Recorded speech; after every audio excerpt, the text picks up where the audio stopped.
Bom dia, irmãos. A graça e a paz, amém? A gente precisa orar pelas crianças também, né? Vamos lá? Chamar as crianças aqui para a gente estar orando com elas. Quem que vai assumir as crianças hoje ali? Deviane, amém? Vamos orar pelas crianças aqui. Vem cá, pode vir. Se quiserem trazer os bebês aqui para a gente orar também, irmãos, a gente está aqui para abençoar toda a nossa turma aí, amém? Vamos abençoá-los aqui, agradecer ao Senhor pela vida deles. Gente, olha a quantidade de bebês aqui. Imagina daqui a um ano, irmãos, essa gurizada correndo no meio da gente aqui. Nós precisamos de um lugar novo, irmão. Nós vamos precisar de um lugar novo. Em breve, né, irmãos? Irmãos, mas isso é motivo de alegria ou não é verdade, irmãos? É a bondade do Senhor revelada ao seu povo. Vamos direcionar as mãos aqui para frente. Vamos abençoar aí as nossas crianças. Vamos todo mundo juntar a mãozinha agora aqui. As crianças juntando a mãozinha aqui na frente. Para a gente orar, agradecer ao Senhor. Vamos. Pai bondoso e querido, nós queremos te louvar e te bendizer, porque o Senhor em sua bondade, graça, riqueza e misericórdia, o Senhor tem trazido a nós a oportunidade, Pai, de ter essas crianças, bem como os seus pais também aqui na tua casa, nesse lugar, Pai, onde nos ajuntamos para honrar o teu nome, e queremos pedir, Pai, que a tua bênção esteja sobre cada uma delas. A oração que o Senhor fez em nosso favor, nós fazemos em favor delas, não te pedimos que as tire do mundo, Pai, mas que as livre do mal. E que agora, Senhor, aquelas que estarão ali, Senhor, na sala, estudando também a tua palavra e a escritura, que elas sejam, Senhor, inundadas pelo conhecimento do poder do Evangelho de Cristo Jesus. E assim as abençoamos em nome de Jesus. Amém, amém, amém. Lembrando que ali na sala a gente tem a aula para elas de 6 a 11. Amém, irmãos? E quanto às crianças menores, a gente tem aqui a sala ao lado. Os irmãos estão me ouvindo bem? Amém? Então as crianças menores, a gente tem ali a salinha de acalmar os meninos, né? De ficar com eles um pouquinho ali, se precisarem, que os irmãos estejam à vontade, os papais. Amém, queridos? Irmãos, semana passada quantos estiveram presentes aqui? Vou perguntar de novo, semana passada quantos estiveram presentes aqui, irmãos? Amém? Irmãos, eu estava curtindo com a minha linda morena, de cabelos cacheados, estávamos em viagem, passeando um pouquinho. Esse mês, irmãos, para honra e glória do Senhor, a gente está completando 24 anos de matrimônio.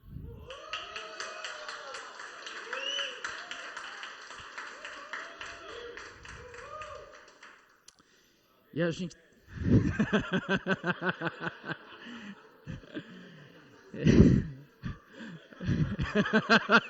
Alguém tinha que quebrar o gelo, né? Muito bom, muito bom. E a gente, assim, tirou esse início de mês para dar um passeio, para desfrutarmos um pouco desse tempo juntos, a sós ali, nós dois apenas. E a gente pôde, irmãos, e eu quero trazer isso como encorajamento para vocês. A gente pôde trazer à memória o lugar de miséria de onde nós somos tirados. O lugar de onde a gente foi marcado por erros, por lutas, por desafios. E a gente poder olhar para 24 anos atrás e dizer assim: para quem está avacalhado, avacalha tudo de vez, põe tudo na luz. Escolha viver na luz. E hoje, quando a gente olha para esses 24 anos de matrimônio, a gente pode se alegrar porque a gente percebeu que a luz do Cristo veio na nossa casa, na nossa família. Não é sobre o que a gente pôde fazer, mas é sobre o que a obra da regeneração do Cristo produziu em nós. Você ouviu isso, irmãos? Amém? Por quê? Porque muitas vezes a gente celebra a gente, né?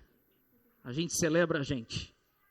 A gente celebra o que a gente fez. E na verdade o que a gente está celebrando, irmãos, é a bondade do Senhor em nós. Sem Ele, irmãos, a gente não teria história para contar. É por Ele. Por isso que a nossa maior escolha seja João 15, permanecer na videira.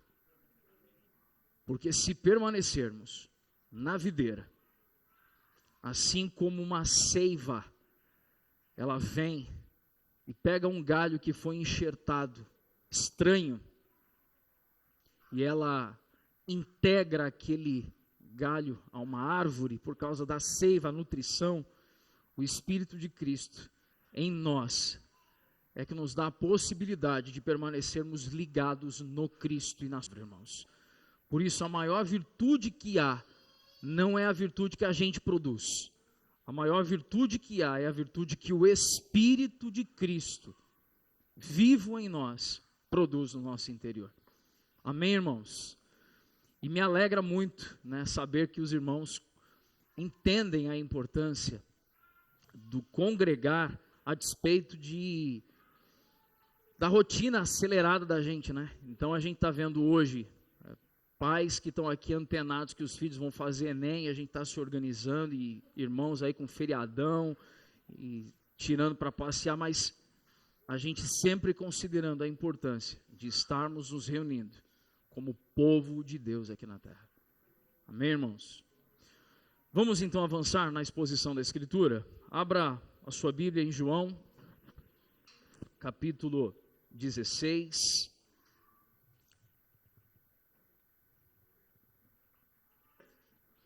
João 16. Salles, hoje eu vou ler na King James. Tudo bem? Então quero ler hoje, irmãos. Eu sempre leio na NAA, não é verdade? Mas hoje eu quero ler na King James. Todos os irmãos encontraram aí a Escritura? João 16. Amém? Irmãos que estão... a gente tem uma família de visitantes aqui, amigos do Wesley. Sejam muito bem-vindos, viu, queridos? Que o Senhor nos abençoe.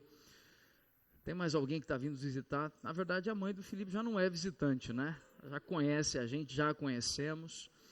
Mas para os irmãos que nos visitam, nós temos feito a exposição do Evangelho capítulo a capítulo, né? Semana passada foi João 15, hoje a gente vai compartilhar João 16. E o que nós temos visto? Nós temos visto que aqui Jesus está já apontando, anunciando a sua morte e as coisas que haveriam de acontecer antes e depois da sua morte. Amém? Então, João 16, nós vamos ler de forma fracionada aqui. Então, vamos ler primeiramente os 4 primeiros versos. Amém? Começa dizendo assim: eu vos tenho prevenido sobre estes acontecimentos, para que não vacileis na fé. Eles vos expulsarão das sinagogas, e mais, chegará o tempo quando quem vos matar pensará que está prestando um culto a Deus. Cometerão essas atrocidades porque não conhecem o Pai, tampouco a mim. Entretanto, tudo isso vos tenho dito para que quando o momento chegar, vos lembreis de que eu vos adverti. Não vos disse isso desde o começo, porque eu estava convosco. Vamos até aqui, vamos orar mais uma vez, irmãos. Feche os seus olhos aí, incline a sua cabeça. Se você achar possível colocar uma de suas mãos em seu coração, comece a pedir ao Senhor nesse momento, lembrando que inclusive a exposição de hoje vamos falar bastante sobre o Espírito Santo, lembrando que o Espírito Santo é Deus e Ele habita em seu coração. Peça ao Espírito Santo para abrir os olhos do seu entendimento. Peça ao Espírito Santo para produzir, irmão, quebrantamento em seu coração. Peça ao Espírito Santo para produzir agora quietude e refrigério na sua mente.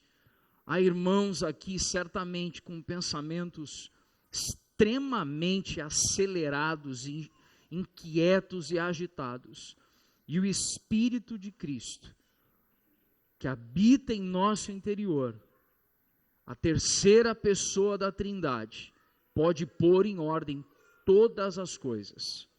Por isso a importância de dialogar com a terceira pessoa da Trindade. Nós nos dirigimos ao Pai como o autor de todas as coisas. Nos dirigimos ao Filho como aquele que é o redentor das nossas almas. E nos dirigimos ao Espírito, que é o Deus muitas vezes esquecido por nós, mas que é vivo em nosso coração e em nosso interior. Converse com o Espírito Santo, meu irmão, agora. Se você achar que deve, abra sua boca, comece a externar uma oração ao Senhor de forma audível. Colocar o seu coração, derramar o seu coração diante do Senhor. Comece a falar com Ele, com o Pai, com o Filho, com o Espírito Santo.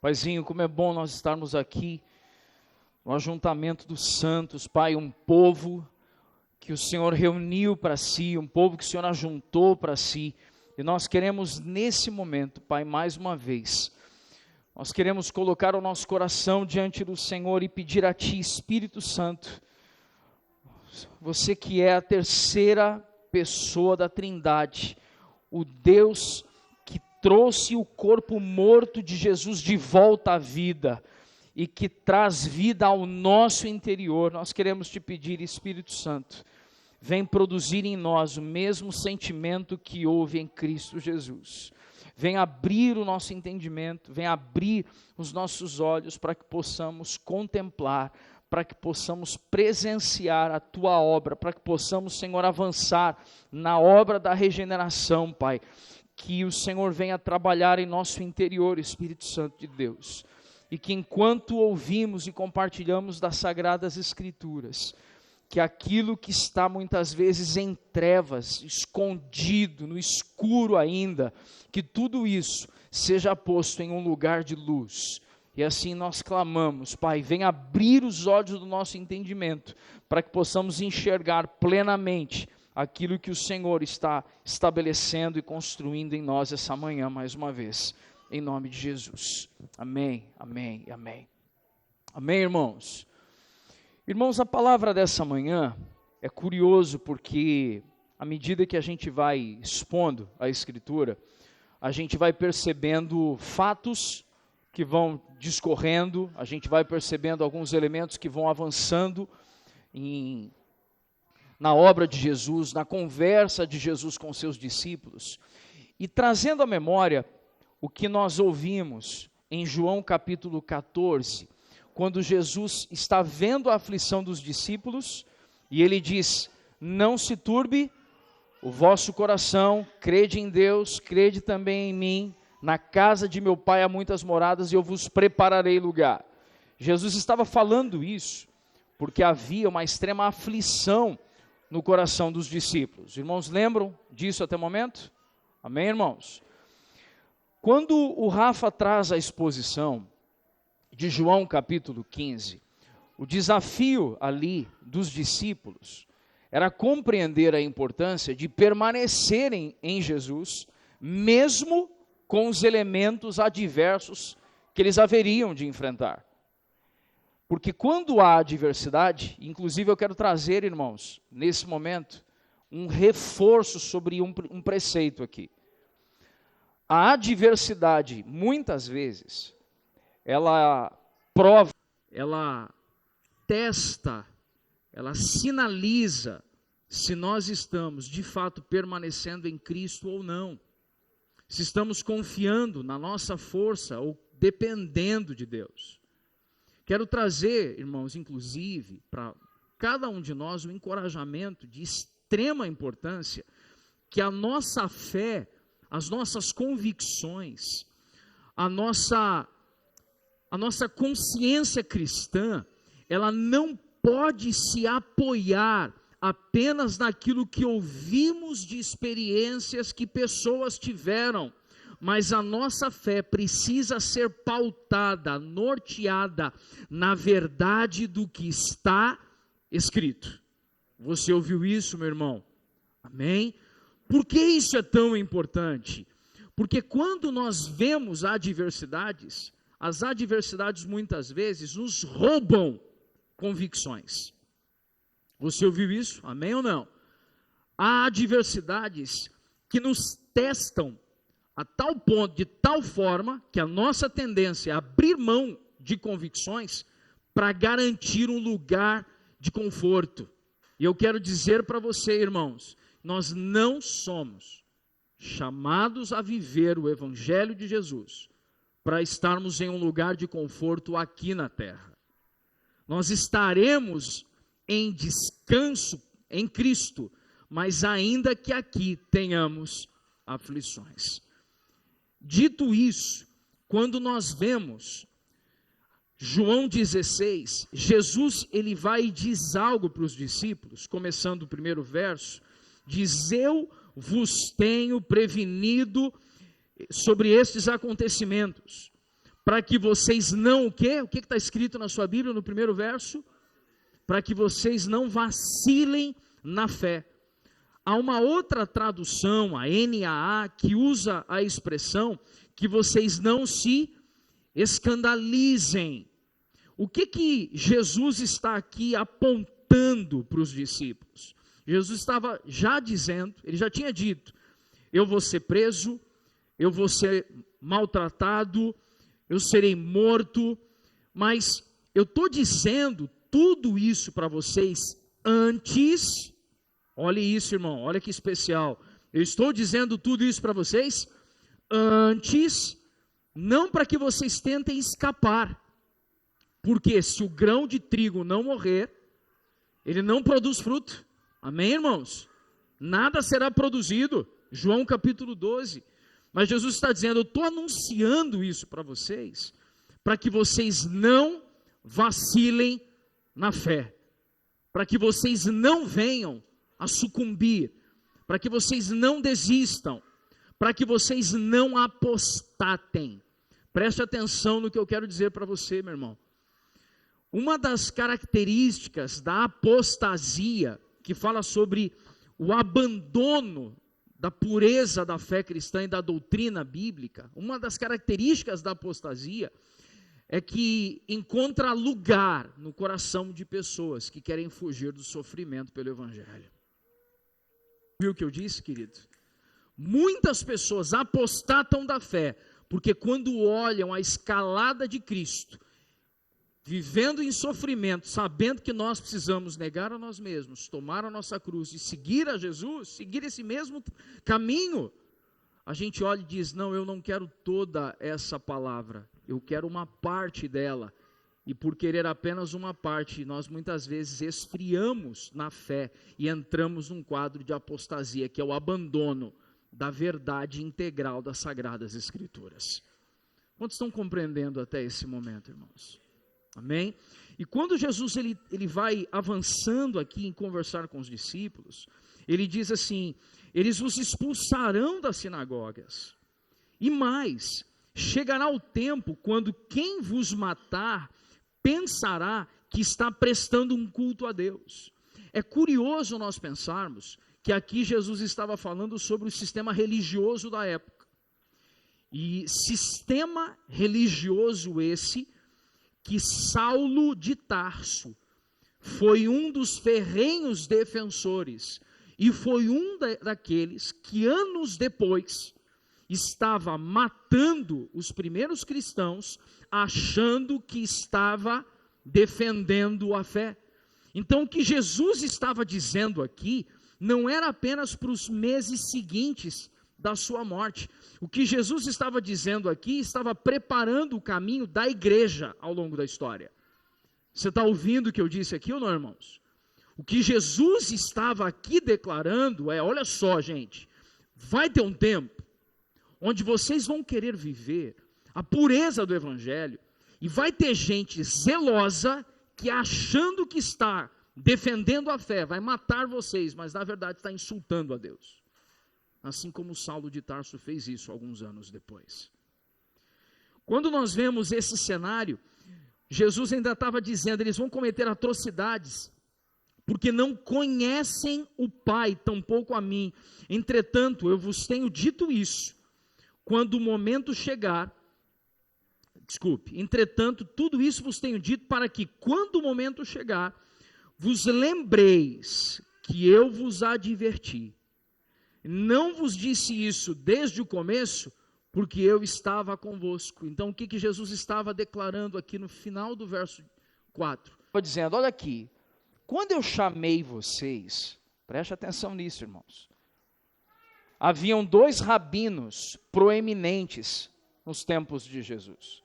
Quem eram os rabinos? Quem lembra aí os nomes deles? Alguém lembra aí? Hilel e Shammai.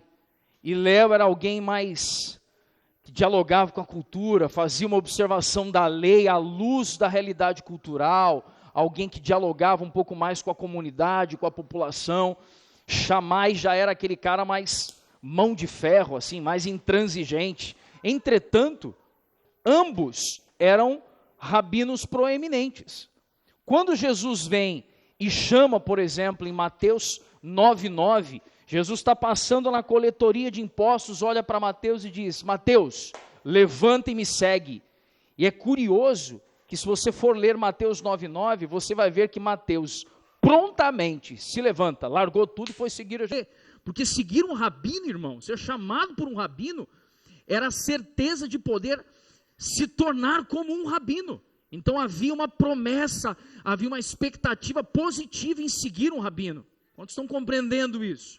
E aí Jesus está dizendo, olha só, no começo, quando eu chamei vocês, eu não falei essas coisas. Eu chamei vocês para me seguirem. Só que agora a régua está subindo para vocês continuarem a viver como meus seguidores. Eu preciso falar que vocês serão perseguidos. Você está entendendo o que está acontecendo ou não, irmãos? Sabe que inclusive isso me chama a atenção, que as relações devem amadurecer. Opa, peraí que tem um tom pastoral nessa frase. Você está ouvindo aí ou não? As relações devem, o que eu disse, irmãos? Amadurecer. O que eu quero dizer com as relações devem amadurecer?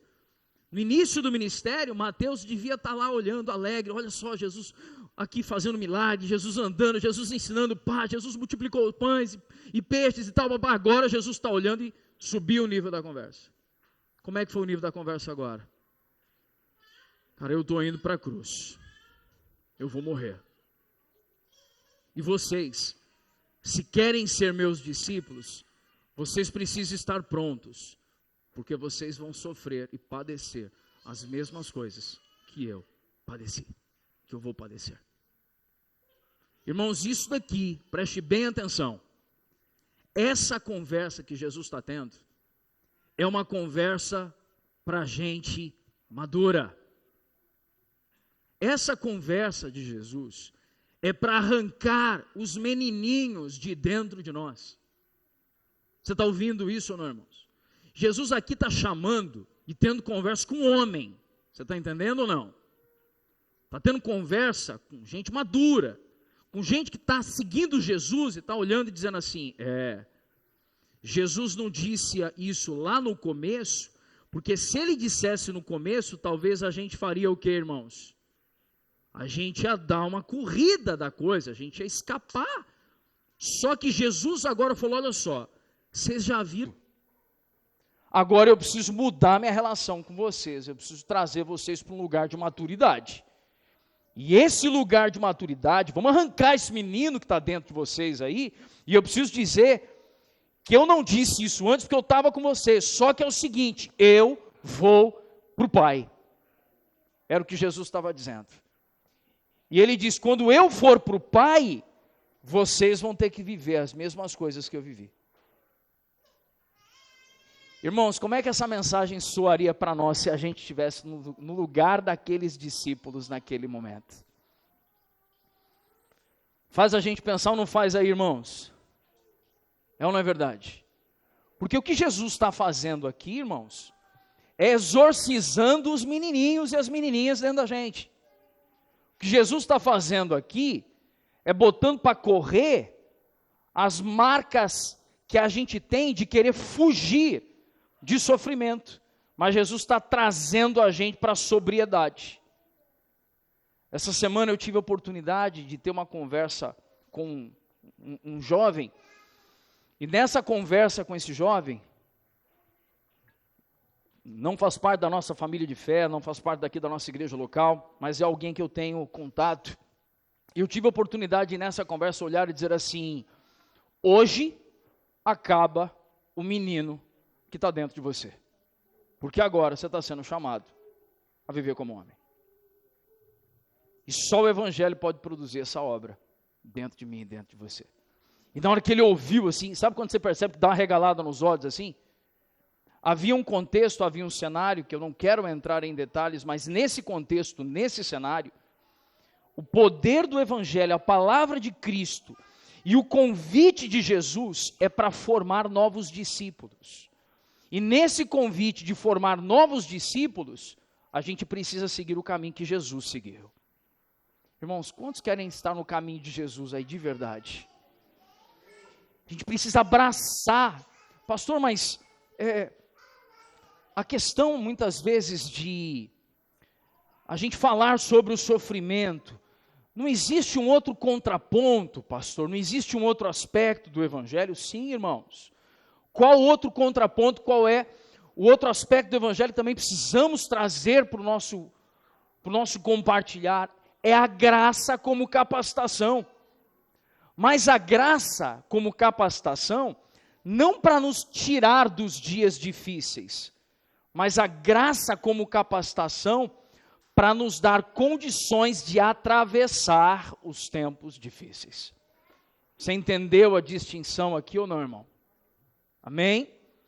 E quando Jesus agora ele avança na conversa, ele vem para um segundo bloco de diálogo aqui com os discípulos, que vamos iniciar a partir do verso 5. Os irmãos estão com as Bíblias abertas aí no verso 5? Começa nos dizendo assim: agora, porém, eu vou para junto daquele que me enviou, e nenhum de vós pergunta: para onde vais? Sei que, ao dizer-vos o que ocorrerá, o vosso coração foi o que está escrito na sua Bíblia, irmão? O vosso coração foi tomado de tristeza. Todavia, eu vos asseguro que é para o vosso bem que eu parta. Se eu não for, o advogado não poderá vir para vós, mas se eu for, eu o enviarei. Eu quero dar uma pausa aqui até o verso 7. Irmãos, tem inclusive uma outra tradução que diz que se eu não for, quem não será enviado aí? O Consolador ou o Conselheiro. Nós temos inúmeras expressões aqui, amém? Mas eu quero trazer nesse momento, irmãos, talvez algumas reflexões para nós, que a gente muitas vezes lê, e eu quero cavar aqui, eu quero usar uma expressão que é ruminar. O que é ruminar? É processar até o limite de algumas coisas que estão aqui reveladas para nós. Quando Jesus está conversando com os discípulos, ele está dizendo assim: eu sei, verso 6, irmão, olha aí na sua Bíblia, eu sei que ao dizer-vos sobre essas coisas, sobre o que ocorrerá, o vosso coração foi tomado de quê? De tristeza. Quando Jesus está deixando essa palavra, irmãos, Jesus está tendo essa palavra com quem? Com quem que ele está conversando? Ele está conversando com os 11. Por quê com os 11? Por que com os 11 e não com os 12? Porque em João 11, Judas já tinha ido embora. Judas já tinha se revelado como o traidor. Então Jesus está tendo uma conversa com quem ali? com Pedro, com Tiago, com João, com André, com Felipe. Jesus está tendo a conversa com os discípulos. Jesus está tendo a conversa com aqueles homens que, quando a gente vai ver os fatos transcorrendo, e Jesus vai ter uma noite de agonia, que ele vai para o Getsêmani para orar, e ele chamou 3 pessoas para estarem com ele. Quem foram as 3 pessoas que Jesus chamou para estarem com ele? Pedro, Tiago e João. Jesus está conversando aqui com aquele que depois da morte e ressurreição se tornou uma das colunas da igreja em Jerusalém. Está conversando com Pedro. Jesus está conversando com João, que 60 anos depois aproximadamente escreveu, exilado na ilha de Patmos, o livro de Apocalipse, que é a revelação de Jesus. Jesus está conversando com Tiago, que foi chamado de coluna da igreja, que em Atos 15, no concílio de Jerusalém, se ergue como uma voz de autoridade e sabedoria, para alinhar algumas coisas ali para a vida da igreja em Jerusalém e entre os gentios. Jesus está conversando com esses homens e dizendo assim: eu sei que o coração de vocês está sendo tomado uma profunda tristeza. E sabe por que é importante a gente trazer esse aspecto da Escritura? Porque muitas vezes nós criamos na nossa mente figuras heróicas, quando na verdade eles eram homens comuns, como nós, mas que entenderam e se apoiaram na graça, e por isso viveram tudo que haveriam de viver. Mas assim como aqueles homens, em sua humanidade, sentiram angústias, mas prosseguiram, nós, irmãos, podemos até ter dias de angústias e lamentos, mas devemos prosseguir. Você está ouvindo isso, irmãos? O heroísmo aqui não está na figura do Pedro. O heroísmo não está na figura do João, porque eram homens caídos como eu e você, irmãos, mas que a graça alcançou e os capacitou a viverem tudo que eles viveram. E o mérito há na obra do Cristo Jesus na vida desses irmãos, que também foram tomados por uma profunda, o que, irmãos? Tristeza, angústia. Agora é importante dizer que a angústia deles, e aí eu preciso abrir um parênteses e passar um marca-texto, tudo bem, irmãos? A angústia deles não foi por consequência de práticas pecaminosas. A angústia que eles estavam sentindo era por ver que o mestre estava prestes a ser o quê, irmãos? Crucificado. Você está entendendo a distinção dessa angústia aqui ou não, irmãos? Senão a gente pega todo o sofrimento que é fruto das nossas burradas e acha que não, Pedro também fez burrada, irmão. João também fez, Tiago também fez, mas essa angústia descrita aqui é uma angústia que está tratando do que, irmãos?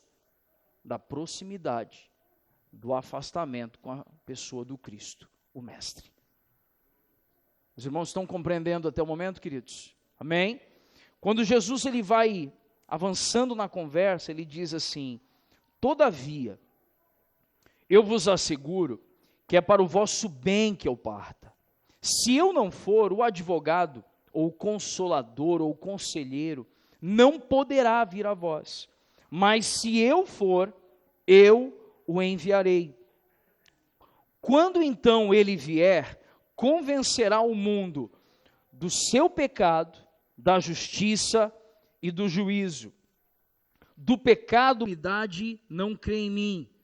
3 coisas, né? O Espírito convencerá o mundo do quê? Quais são as 3 coisas? Do pecado, da justiça e do juízo. Verso 9, do pecado, porque a humanidade não crê em mim. Da justiça, porque vou para o Pai e vós não me vereis mais. E do juízo, porque o príncipe deste mundo já está condenado. Agora olhe o verso 12, irmãos. Eu ainda tenho muitas verdades que desejo vos dizer, mas seria demais o vosso entendimento nesse momento.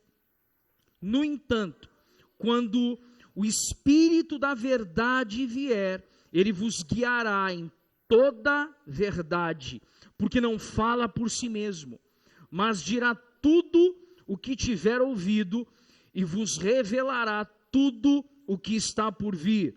O Espírito me glorificará, porque receberá do que é meu e vos anunciará.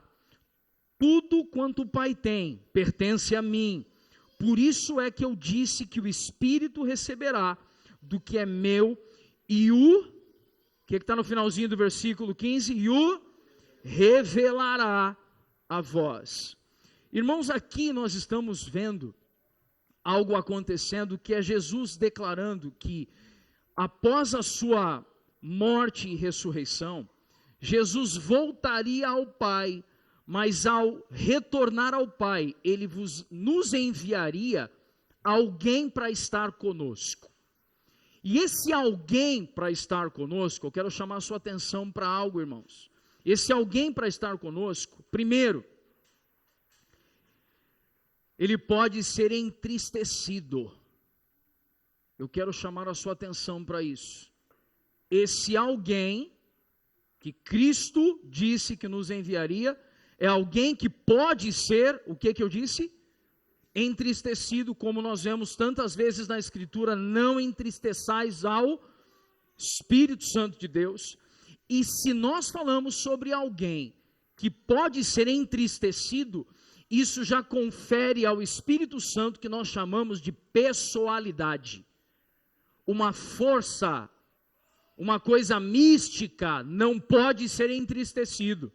Só pode ser entristecido alguém que possua o que eu disse? Pessoalidade. Por isso nós precisamos enxergar que o Espírito Santo não é apenas o poder manifesto de Deus. O Espírito Santo é Deus, ele é uma pessoa que vive em nosso coração, em nosso interior, para nos lembrar tudo aquilo que Jesus nos ensinou. E há um livro, fugiu o autor nesse exato instante.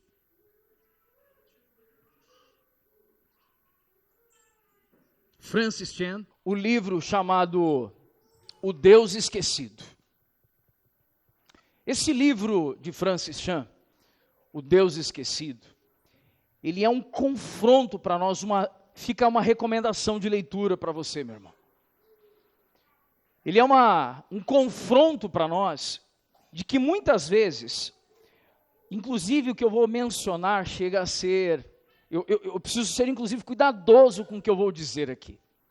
Porque todos nós, quando falamos do que é o Evangelho, do que é o cristianismo, nós percebemos que há a revelação do Cristo na sua encarnação, mas nós vemos que o Espírito Santo, ele nos ensinaria coisas que Jesus não tinha esgotado de ensinar.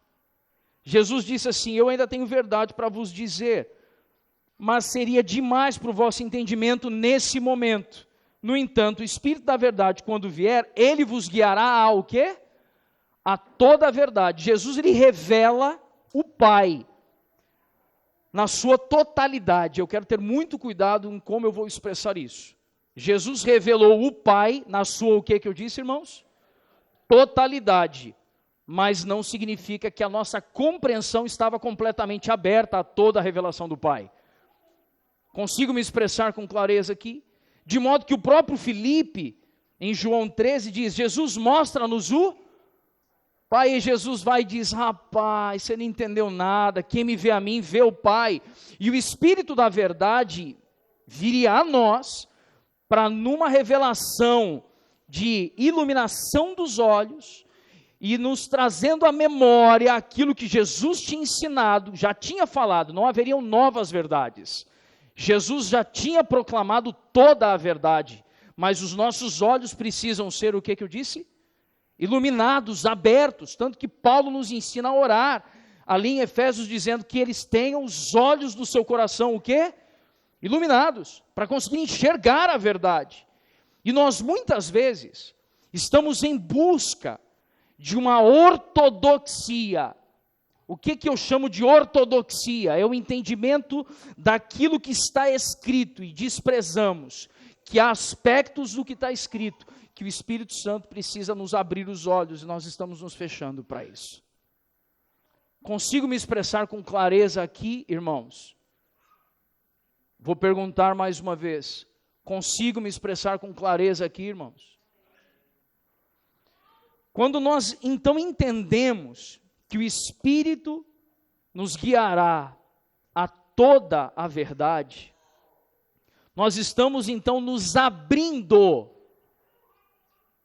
ao fato de que nós não conseguimos ler e entender o texto na sua totalidade sem a presença do Espírito. Você ouviu o que eu disse ou não? O Espírito nunca acrescentará nada ao que está escrito, nem retirará nada do que está escrito, mas é o Espírito que me abrirá os olhos para eu entender o que está escrito. Consigo melhor nesse momento, irmãos? Por que nós estamos dizendo isso? Porque quando nós vemos o que Jesus está falando, Jesus está fazendo aqui claramente uma abordagem onde os primeiros cristãos não deveriam tentar viver sem a presença norteadora do Espírito Santo. Irmãos, eu quero dizer assim, inclusive, sobre algo que para mim é um desafio, compartilhar nesse nível, assim, trazer essa reflexão. O Espírito Santo de Deus, irmãos, ele vive não nesse lugar físico. O Espírito Santo de Deus escolheu um lugar para viver. Qual foi o lugar que o Espírito Santo escolheu para viver, irmãos? Ele escolheu o nosso coração para viver. E muitas vezes o Espírito Santo vai produzir em nós alguns sentimentos e algumas vontades que elas são puras, elas são amáveis, são de boa fama, elas não são para deleite próprio. E a gente para observar inclinações que o Espírito Santo está produzindo no nosso coração, e a gente sabe que aquilo não teve origem em nós. A gente sabe que a origem só pode ter vindo da parte de Deus. Você ouviu o que eu disse aqui? E sabe o que isso pode acontecer? E o que pode produzir, o que pode acabar acontecendo entre nós? Isso pode afetar as emoções de irmãos de inúmeras formas e de formas completamente diferentes. E não necessariamente gerar uniformidade nas reações de cada um dos irmãos aqui entre nós. Eu estava ensaiando dizer algo para os irmãos em outro momento, mas não há momento melhor, não há oportunidade melhor para externar algo para a vida da igreja do que durante a exposição de João 16, que é quando Jesus fala sobre a vinda exatamente do Espírito Santo. Qual é o posicionamento, qual é o nosso entendimento, qual é o nosso olhar doutrinariamente em relação à nossa convicção de fé, à nossa teologia, à nossa eclesiologia, à nossa confissão, nosso entendimento sobre a vida do Espírito?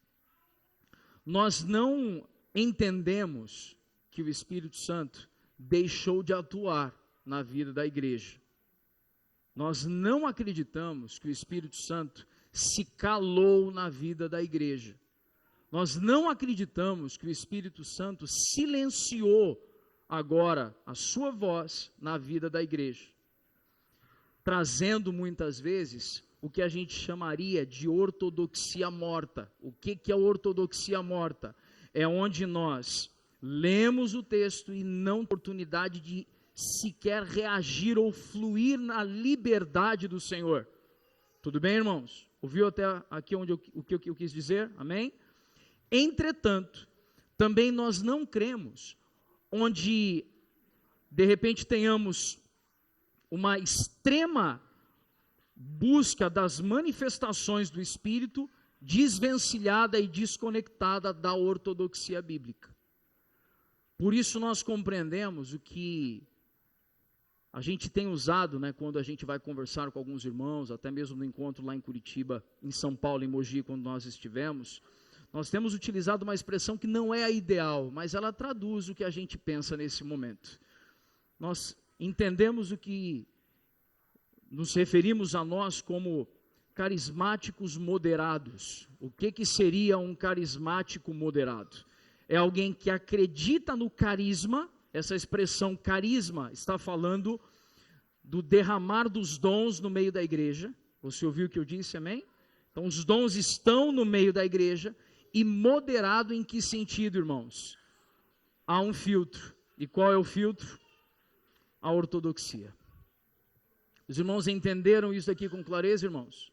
Por isso, quando nós falamos, e aí é muito importante a gente entender isso, que quando a gente fala que o Espírito de Cristo, o Espírito Santo, aquele que é o Espírito da verdade, que nos guiará a toda a verdade, ele está se movendo no meio da igreja, e nós não devemos extinguir o Espírito, nós não devemos abafar o Espírito. Nós não estamos falando de cercear a liberdade de irmãos, mas nós estamos falando de não tornar as reações externas a prioridade no entendimento quando comparamos com as Sagradas Escrituras. Por isso prezamos, sim, o entendimento da presença do Espírito, mas alinhado com a ortodoxia bíblica. Os irmãos ouviram isso com entendimento? Compreenderam isso aqui? Houve clareza na exposição? Amém, irmãos? E quando nós vemos o que Jesus, inclusive, está dizendo aqui, Jesus está deixando claro que quem guiaria a igreja não seriam os homens. Quem guiaria a igreja seria quem, irmãos? O Espírito Santo. E quando nós entendemos que quem guiaria a igreja é o Espírito Santo, isso inclusive nos coloca a uma prática que nós muitas vezes sonegamos, nós muitas vezes esquecemos, nós muitas vezes deixamos essa prática de lado, que é a prática da oração sozinho, a oração em secreto, e também muitas vezes deixamos a oração ajuntada em aberto. Por isso que quando nós falamos dos encontros de casa em casa, os irmãos estiveram nos encontros de casa em casa essa semana, amém? É importante quando a gente passou uma instrução no início do ano para os apacentadores, que todos os encontros de casa em casa, a gente preze por perguntar para os irmãos, há algo que você careça de oração?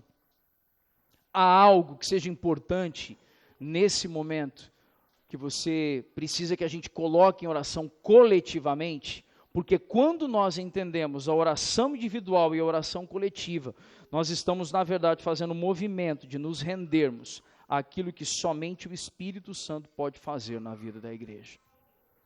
A igreja de Cristo, irmãos, preste atenção em algo importante aqui nesse momento. Cristo, em sua divindade, assumiu a forma o quê? Humana. E Cristo, na forma humana, aqui na terra, ele pôde encarnado, trazer aos nossos olhos a revelação de quem é o Pai. Da mesma forma, o Espírito Santo, ele assume uma forma mística, não mais humana, mas uma forma mística a fim de apontar para Cristo e revelar o Pai, a saber, a igreja. Por isso, quem conduz a vida da igreja não deve ser o intelecto humano. Quem conduz a vida da igreja é o Espírito Santo. Irmão, vocês estão entendendo o que inclusive Cristo e o Espírito de Deus estão fazendo também no meu coração, nesse cenário? Por que eu estou dizendo isso, irmãos? Porque nós temos a tendência, e ouvindo, lendo material essas últimas semanas do Hernandes e do Wiersbe. O Wiersbe fez um comentário que chega a ser desafiador, assim. Ele fala assim: há histórico de concílios onde eles tentaram reformular algumas coisas sobre a igreja, que a última coisa que foi feita foi oração, para chamar o Espírito Santo para guiar aquela reunião, quando na verdade a primeira coisa a se fazer deveria ser orar e colocar o Espírito Santo conduzindo de fato todas as coisas na vida da igreja. Hernandes Dias Lopes falando sobre uma característica do presbiterianismo, Charles Spurgeon falando sobre uma característica também que foi um pastor batista no século passado, falando sobre quantas reuniões, quantos ajuntamentos, quantas assembleias, quantas coisas a gente faz com o argumento humano, e a última coisa que a gente faz é orar pedindo o endosso do Espírito Santo para decisões humanas, quando na verdade a gente deveria chegar e perguntar: Espírito Santo, para onde o Senhor está conduzindo o seu rebanho? Você ouviu isso, irmãos? Espírito Santo, para onde o Senhor está conduzindo a sua igreja? Porque se eu não tenho a clareza que o Senhor da igreja tem, eu preciso então ouvir o seu Espírito para conduzir o rebanho que Ele ajuntou em certa localidade. Dito isso, irmãos, eu quero trazer para nós um encorajamento, para a gente poder finalizar aqui o sermão e cearmos. Eu quero trazer um encorajamento de que a gente faça em oração essa leitura dos versos 12 e 13. Olha o que está dizendo, eu quero ler novamente aqui os versos 12 e 13. Eu ainda tenho muitas verdades que desejo vos dizer, mas seria demais para o vosso entendimento nesse momento. O que Jesus está dizendo aqui? Ele fala assim: olha, eu honestamente, eu tenho mais coisas para que vocês compreendam, mas vocês ainda não têm estrutura para ouvir o que eu tenho para dizer. Mas na ausência do Jesus ali, fisicamente, os discípulos puderam se apoiar nessa promessa do verso 13. No entanto, quando o Espírito da verdade vier, Ele vos guiará a toda a verdade. E nós passarmos a orar dizendo: Espírito Santo, que o Senhor venha nos conduzir ao quê? A toda a verdade. Eu queria inclusive reforçar algo aqui. Não nos conduzir à verdade, mas nos conduzir a toda a verdade. Toda a verdade. Porque Ele não falará por si mesmo. Assim como o Filho falou do Pai, o Espírito apontará para o Filho. Mas dirá tudo o que tiver ouvido e vos revelará tudo o que está por vir.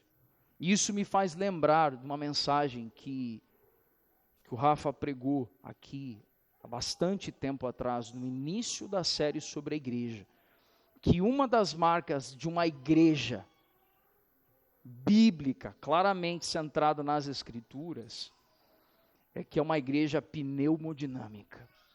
O que é uma igreja pneumodinâmica, irmãos? É uma igreja onde há um movimento, mas esse movimento é produzido pelo Espírito. Não é um movimento produzido pelo intelecto humano, não é um movimento produzido pela mente humana, não é um movimento produzido pela nossa agenda, mas é um movimento e a vida produzida somente pela pessoa do Espírito Santo de Deus. Isso nos coloca para lembrar desse que é o Deus esquecido, irmãos. A terceira pessoa da Trindade. Romanos 8:11, um verso que eu tenho falado com tanta frequência aqui nos nossos ajuntamentos. Esse texto, quando Paulo estava escrevendo aos irmãos em Roma, ele diz assim: acaso não sabeis vós que o Espírito que ressuscitou a Cristo dentre os mortos a vós? Irmãos, preste atenção nisso. Acaso não sabeis vós que o Espírito que fez o que, irmãos?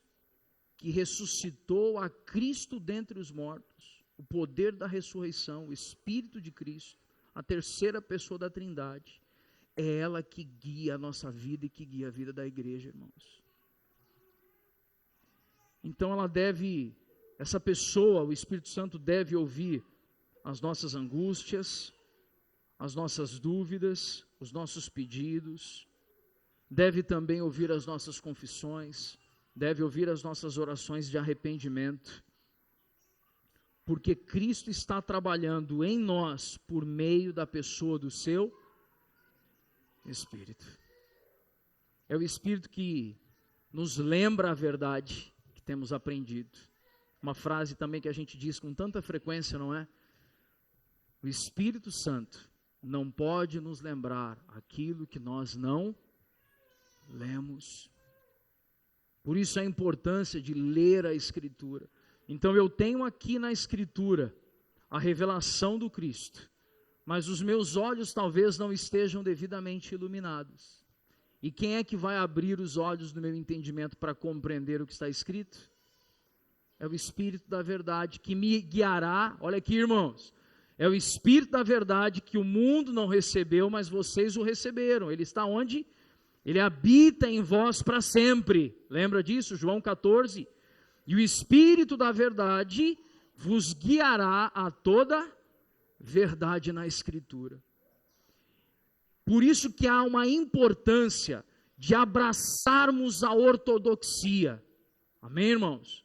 Precisamos abraçar a ortodoxia, mas com a compreensão de que os meus olhos só podem ser abertos para enxergar aqui o que está de fato revelado por meio daquela pessoa que é a terceira pessoa da Trindade, que é o Espírito Santo de Deus.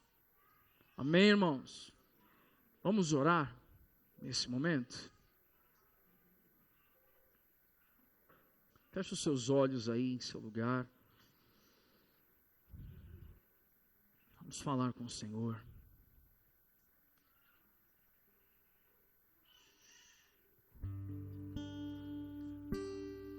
Hoje nós tocamos em alguns pontos, talvez até mesmo de forma não tão sistemática quanto eu mesmo gosto de fazer, mas nós tocamos em alguns aspectos importantes aqui para a nossa vida como igreja, que Jesus está nos chamando a uma caminhada onde a gente pode até se entristecer em alguns momentos no caminhar do Evangelho, mas nós devemos nos manter firmes e não vacilarmos na fé, porque nós temos o amparo que carecemos para permanecer em pé, e o amparo que carecemos não é de uma força externa, o amparo que carecemos é de uma pessoa em nós, é o Espírito de Cristo, que por meio de sua graça nos sustenta.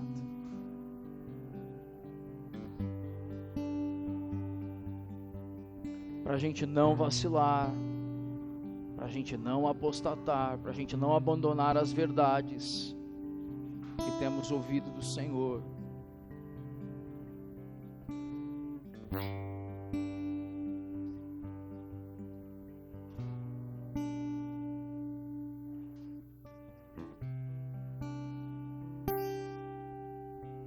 Peça ao Espírito Santo para que, se há coisas, muitas vezes, na nossa mente, geralmente a vontade humana, ela é o maior impedimento para a atuação do Espírito. Por que a vontade humana é o maior impedimento para a atuação do Espírito? Porque a gente confia muito no intelecto da gente. A gente sempre vai abraçar a ortodoxia, mas nós carecemos da revelação do Espírito para uma ortodoxia vívida. Eu quero usar essa expressão, irmãos, uma ortodoxia vívida, pulsante, onde nós vibramos com a revelação da Escritura, porque ela está produzindo vida em nós. Não porque apenas temos mais fatos na nossa mente sobre o que está num livro, Não, é porque esse livro não é qualquer livro, esse livro é a Escritura. E a Escritura é viva porque Cristo, por meio de seu Espírito, tem vivificado essas palavras em meu interior. Obrigado, papai. Obrigado por nós estarmos aqui mais uma vez nos reunindo para buscar conhecer o Senhor. O estudar a Escritura é sobre conhecer o Senhor. O expor a Escritura é sobre conhecer o Senhor, o teu coração. Conhecer a tua vontade, conhecer, Pai, quem o Senhor é. E nesse momento, Pai, queremos colocar a nossa mente mais uma vez submissa à tua vontade, papai. Submissão à tua vontade, rendição à tua vontade. Queremos nos dobrar diante do Senhor, Pai. E assim como acabamos de ler, que quando o Espírito vier, Ele nos guiará a toda a verdade. Espírito Santo, falando sobre essa localidade aqui, Senhor, sobre a nossa igreja local, sobre Tânia. Senhor, nós somos uma igreja ainda em fase de plantação, temos muito que amadurecer em tantas áreas. Senhor, nós não queremos fazer nada sem a vida do Teu Espírito fluindo no meio do povo, fluindo em nós, Pai. Nós queremos ver transformação aqui, Pai, que só o poder do Teu Espírito possa produzir aqui, Senhor. Nós queremos uma ortodoxia viva, Senhor, viva, pulsante, que venha produzir, Pai, fogo nos ossos da gente. Não abandonaremos, Senhor, a fidelidade à Escritura, mas nós não queremos estar em extremos, ortodoxia morta, ou apenas buscar manifestações sem ortodoxia. Nós queremos, Pai, viver esse carisma equilibrado, Senhor, onde temos a ortodoxia, também temos a vida pulsante do Teu Espírito na vida do rebanho, na vida de Cristo, Senhor, na vida da Tua igreja, Cristo. Vem, Espírito Santo, produzir isso em nós, em nome de Jesus, em nome de Jesus.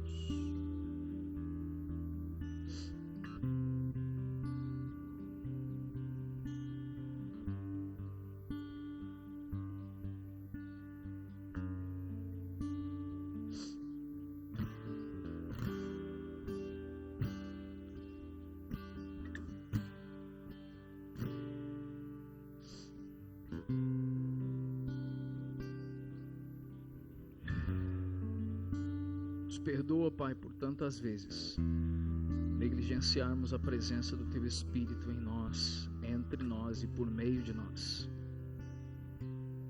De fato, quando Francis Chan escreveu O Deus Esquecido, até mesmo na história da igreja, no credo apostólico, nós vemos, Pai, grande menção sobre Deus Pai, extensa menção sobre Deus Filho, e uma breve citação sobre o Espírito.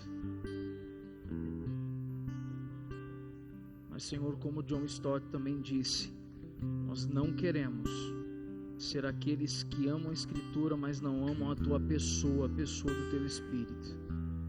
Nós queremos ser aqueles que abraçam a Escritura, mas também abraçam a compreensão de que a igreja é pneumodinâmica, ela é guiada, movida, norteada e suprida pelo Teu Espírito. E eu, Pai, quero render o meu coração ao Senhor.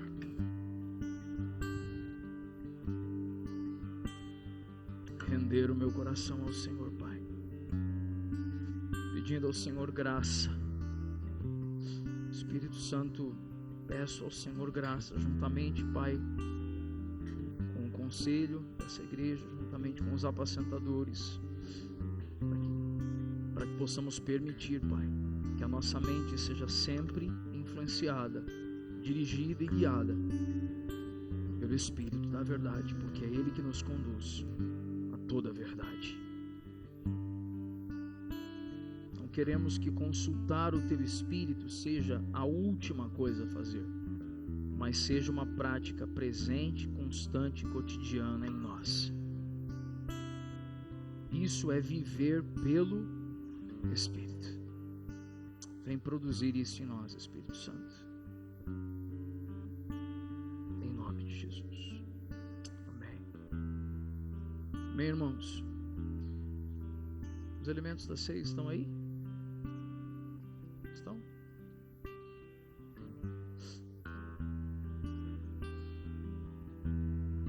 Irmãos, pegue a sua Bíblia.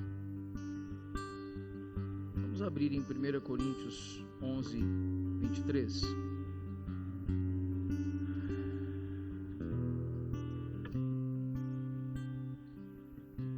Vou chamar aqui a Graciele e David. Vocês podem me auxiliar?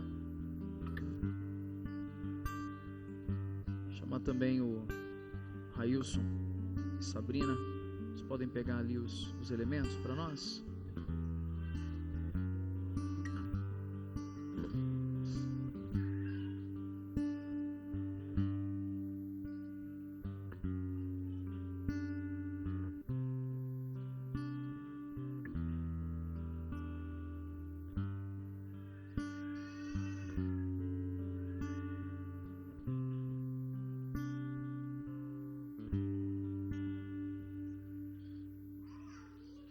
Irmãos, a gente... Para não, mano. Oi? Nós vamos ler aqui a Escritura, 1 Coríntios 11, 23. A gente, na maioria das últimas ceias, a gente tem falado sobre o texto, mas não lido o texto. E eu quero ler o texto aqui hoje, para nós. Uma das coisas que Paulo escreveu aqui, Paulo estava falando a um grupo de irmãos que era muito conhecedor. A igreja em Corinto, irmãos, era uma igreja muito conhecedora de dons, de ministérios. É uma igreja, aos olhos humanos, uma igreja pulsante. E eu tenho conversado assim com amigos, né, com pastores, e a gente muitas vezes coloca o coração em ter uma igreja que seja externamente pulsante, mas curiosamente esse grupo de pastores que temos conversado, a gente tem conversado sobre a alegria de ver que há irmãos que se tornam pulsantes quando eles vão recebendo da revelação do que está escrito. Amém, irmãos? Como tem sido bom a gente vibrar com as coisas que Cristo está abrindo diante dos nossos olhos. Por isso que eu quero ler, como não fiz isso nas últimas ceias, mas quero ler o texto aqui. E enquanto leio, quero trazer alguns reforços aqui no que está escrito. Pois eu recebi do Senhor o que também vos entreguei, que o Senhor Jesus, na noite em que foi traído, tomou o pão, e logo após de haver dado graças, o partiu e disse: isso é o meu corpo que é dado por vós. Fazei isso em memória de mim. Do mesmo modo, depois de comer, ele tomou o cálice e declarou: este cálice é a nova aliança no meu sangue. Fazei isso todas as vezes que o beberdes, em memória de mim. Você ouviu isso, irmãos? Em o quê? Memória de mim. Portanto, todas as vezes que comerdes deste pão e beberdes deste cálice, proclamais a morte do Senhor, até que ele venha. Por esse motivo, quem comer do pão ou beber do cálice do Senhor indignamente, será culpado de pecar contra o corpo e o sangue do Senhor. Examine, pois, cada um a si próprio, e dessa maneira coma do pão e beba do cálice. Pois quem come e bebe sem ter a consciência do corpo do Senhor, come e bebe para a sua própria condenação. Sabe qual é uma ênfase que eu gostaria de trazer aqui, irmãos? Por esse motivo, verso 27, quem comer do pão ou beber do cálice do Senhor indignamente, será culpado de pecar contra o corpo e o sangue do Senhor. E hoje, a saber, a igreja é o corpo de Cristo. Então, o que seria comer o pão ou beber do cálice indignamente? Está falando daqueles que comem e bebem sem entender o corpo místico de Jesus, que é a igreja. É não entender que nós fazemos parte nós não fazemos parte de uma organização, nós fazemos parte daquilo que é maior em toda a história, daquilo que é mais sublime em toda a história, e que não é, eu não encontro palavras para expressar, porque eu não consigo dizer organização, não consigo dizer estrutura, mas nós fazemos parte do corpo daquele que é o nosso Cristo, como o próprio Paulo escreveu, que nós estamos assentados com Cristo nas regiões celestiais, por fazermos parte da sua igreja. Por isso, quando a gente come e bebe, nós estamos fazendo uma declaração, irmão. Sabe qual é a declaração que nós estamos fazendo? Quando nós comemos, estamos declarando que Ele está em nós. Quando bebemos, estamos declarando que estamos em aliança com Ele, e por isso, nele, é que estamos assentados com Ele nas regiões celestiais. Amém, irmãos? Por isso, falar de ceia é falar de estarmos aliançados com Cristo, mas também estarmos aliançados uns com os outros. Vamos estar em pé, irmãos? Vamos agradecer ao Senhor, vamos orar nesse momento, apresentando o pão, o suco de uva. Feche os seus olhos aí nesse momento. Paizinho, nós queremos nesse instante apresentar a Ti os elementos da ceia, o pão, o suco de uva, entendendo, Pai, esse momento tão sublime, Senhor, tão grandioso, esse momento tão importante na vida cotidiana da igreja, onde numa manhã de domingo, o Senhor levantou dentre os mortos, trazendo a nós o que chamamos de o dia do Senhor, mas também entendemos que foi por causa da morte do Senhor, Pai, da Tua carne partida, do Teu sangue vertido, do Teu sangue derramado, que o Senhor nos tornou aceitáveis e fez o que chamamos, realizou o que chamamos de a obra da justificação. Por isso, Senhor, nós queremos nesse momento, em família, nos alegrarmos por podermos nos assentar à mesa e trazermos à memória, até que o Senhor venha, que o Teu corpo foi partido, Teu sangue foi derramado, Senhor, para que hoje nós tivéssemos vida e vida em abundância. Que o Senhor nos deu da Tua paz, o Senhor nos reconciliou com o Pai, não uma reconciliação como o mundo promete, mas uma reconciliação que só por meio do caminho vivo, que o Senhor abriu um novo e vivo caminho por meio do Seu corpo, nós podemos ter acesso à presença do Pai eterno. E é a pessoa do Teu Espírito que nos possibilita trazer à memória aquilo que nós lemos, que vivifica essa escritura lida em nosso interior, Pai. Obrigado, Senhor, pela família que o Senhor tem nos possibilitado desfrutar e viver e formar aqui nessa terra.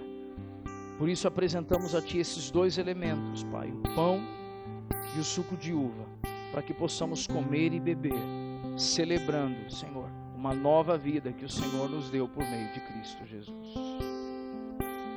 Você vai receber nesse momento o pão, o suco de uva, mas agora, para que possamos comer e beber juntos. Podem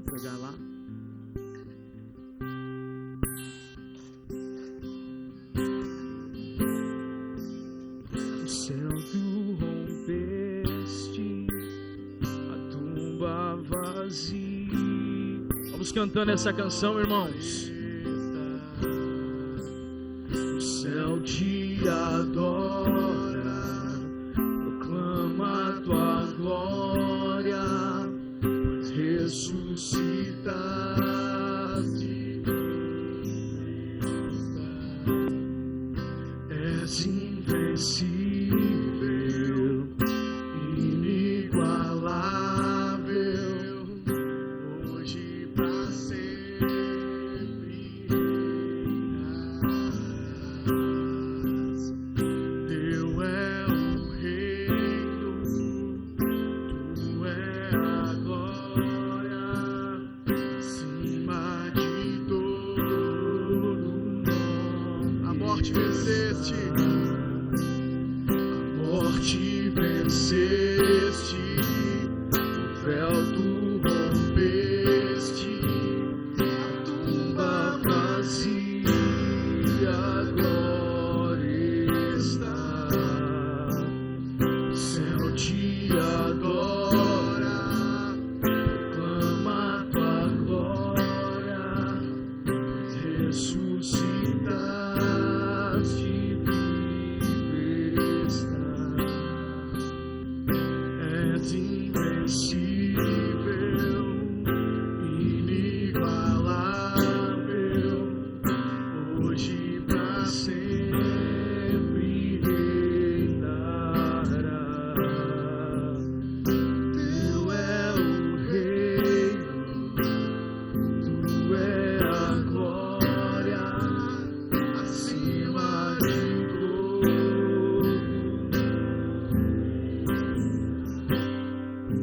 Poderoso esse nome é, poderoso esse nome é, o nome de Jesus, meu Rei. Poderoso esse nome é, maior que tudo ele é. Poderoso esse nome é, o nome de Jesus.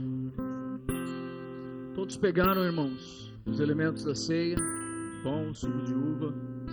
Amém.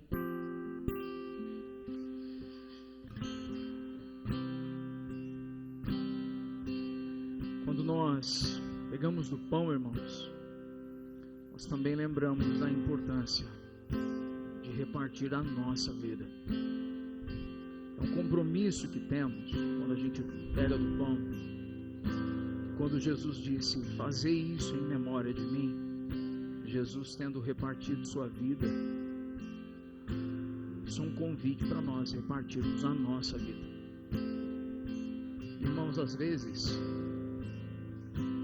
a gente quer se doar com reservas,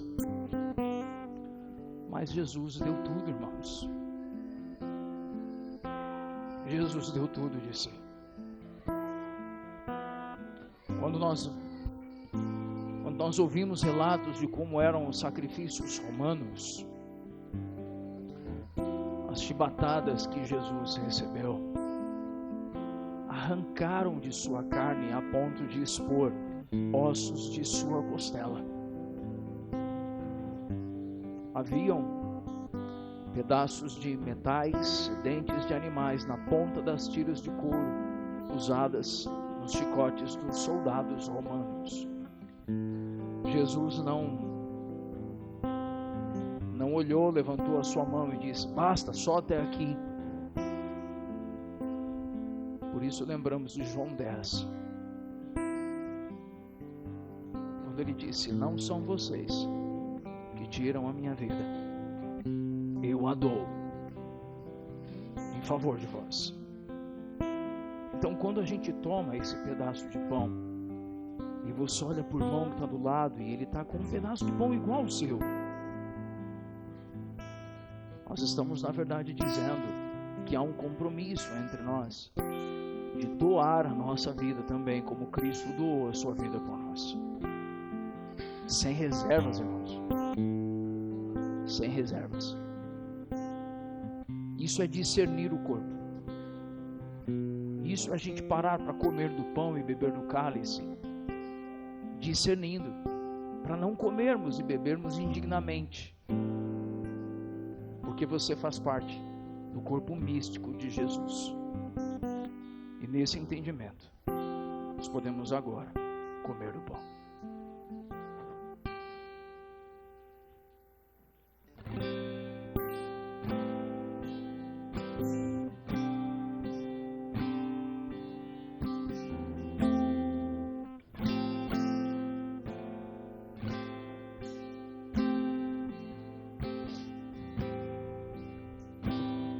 Texto de 1 Coríntios, uma coisa que a gente não percebe, é que ele começa dizendo que Jesus, na noite em que foi traído, sabe o que isso põe a gente para pensar, irmãos? Que as maiores entregas que a gente pode fazer é exatamente quando a gente não está recebendo o que gostaria de receber. As maiores entregas são feitas em períodos de adversidade. Tem alguém passando adversidade aí ou não? Entrega tudo, irmão. Se entregue por inteiro. Porque quando a gente diz entregue tudo, pode ser que você pense em entregar coisas físicas, humanas, coisas que o Deus dinheiro, Mamon, poderia talvez nos influenciar. Por isso o convite não é entregue tudo, o convite é se entregue por inteiro. Assim como Jesus, na noite em que foi traído, deixou a sua carne ser entregue e o sangue ser derramado. Por isso que quando Jesus muitas vezes falou aos discípulos, ele diz assim: vocês ainda não se entregaram até o sangue. Vocês não se entregaram até a vida de vocês se esvair. Mas hoje Jesus nos chama para que a gente se entregue até o sangue, irmãos. Até a vida se esvair. Uma entrega primeiramente a Ele, mas uma entrega também aos seus irmãos. Porque o amor a Deus se desdobra em serviço aos irmãos. Troque o cálice com alguém próximo a você. Diga assim: irmão, eu quero aprender a servir você melhor. Quero aprender a te amar como Cristo.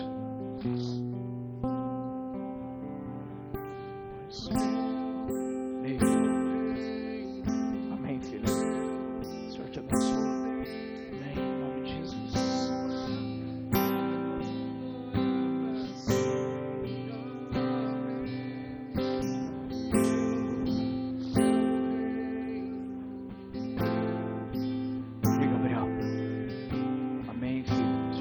Em nome de Jesus. Amém, irmãos. Pode retornar ao seu lugar.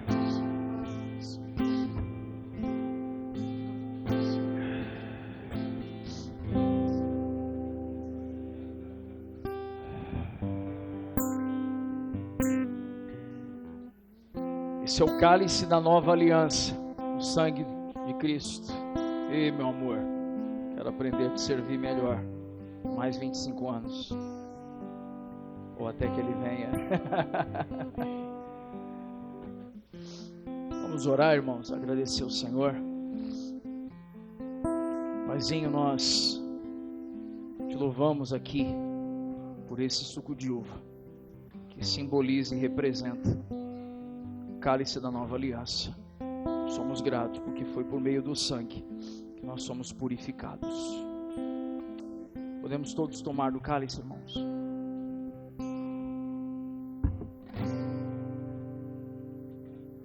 Levante sua voz aí em seu lugar.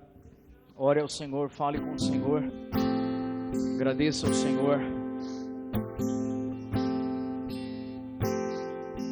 Paizinho, nós te louvamos, te bendizemos. Somos gratos, Pai, por seu amor, graça, bondade, riqueza e misericórdia. Por meio da tua vida, que o Senhor se entregou voluntariamente em nosso favor, nós podemos hoje ter vida e vida em abundância. Obrigado, Jesus, pelo povo que o Senhor tem reunido e ajuntado aqui nesse lugar, Pai. Obrigado por teu amor infinito, insondável. Obrigado, Senhor, em nome de Jesus. Queremos, Senhor, também te agradecer pela vida do Stefano, dando, Senhor, nessa semana mais um ano de vida. Que a tua boa mão, a tua graça, o teu amor esteja sobre ele, sobre sua casa, formando-se mais do caráter do teu Filho Jesus. Que o teu amor seja aperfeiçoado na vida dele, que a força do teu Espírito seja ainda mais derramada sobre ele, a fim de que ele seja, Senhor, levado a níveis cada vez mais altos de entendimento da Escritura, da vida do teu Espírito e de maturidade, Senhor. E assim abençoamos também, Senhor, todo o rebanho do Cristo.